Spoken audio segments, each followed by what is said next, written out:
if you want to change the world, start off by making your bed. If you make your bed every morning, you will have accomplished the first task of the day. It will give you a small sense of pride, and it will encourage you to do another task, and another, and another. And by the end of the day, that one task completed will have turned into many tasks completed. Making your bed will also reinforce the fact that the little things in life matter. If you can't do the little things right, you'll never be able to do the big things right. And if by chance you have a miserable day, you will come home to a bed that is made, that you made. And a made bed gives you encouragement that tomorrow will be better. To pass SEAL training, there are a series of long swims that must be completed. One is the night swim. Before the swim, the instructors joyfully brief the students on all the species of sharks that inhabit the waters off San Clemente. They assure you, however, that no student has ever been eaten by a shark, at least not that they can remember. But you are also taught that if a shark begins to circle your position, stand your ground. Do not swim away. Do not act afraid. And if the shark, hungry for a midnight snack, darts towards you, then summons up all your strength and punch him in the snout, and he will turn and swim away. There are a lot of sharks in the world. If you hope to complete the swim, you will have to deal with them. So if you want to change the world, don't back down from the sharks. Over a few weeks of difficult training, my SEAL class, which started with 150 men, was down to just 42. There were now 6 boat crews of 7 men each. I was in the boat with the tall guys, but the best boat crew we had was made up of the little guys, the Munchkin crew, we called them. No one was over 5'5". The Munchkin boat crew had 1 American Indian, 1 African American, 1 Polish American, 1 Greek American, 1 Italian American, and 2 tough kids from the Midwest. They out-paddled, outran, and outswam all the other boat crews. The big men in the other boat crews would always make good-natured fun of the tiny little flippers the Munchkins put on their tiny little feet prior to every swim.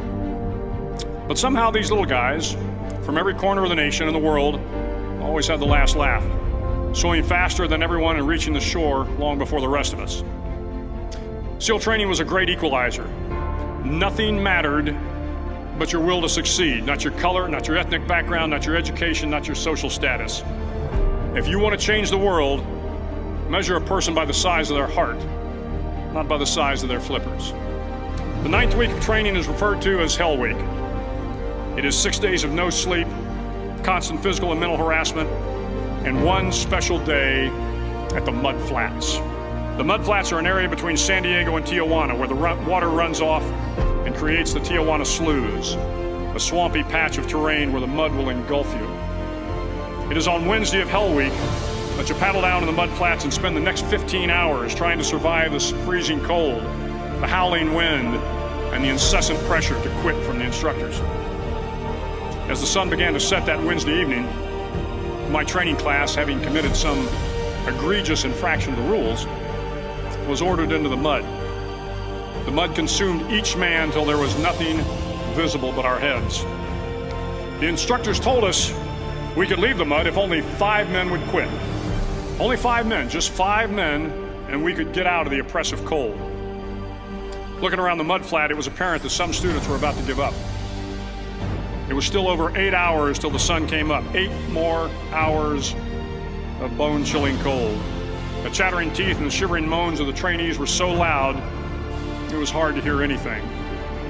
And then one voice began to echo through the night. One voice raised in song. The song was terribly out of tune, but sung with great enthusiasm. One voice became 2, and 2 became 3, and before long, everyone in the class was singing.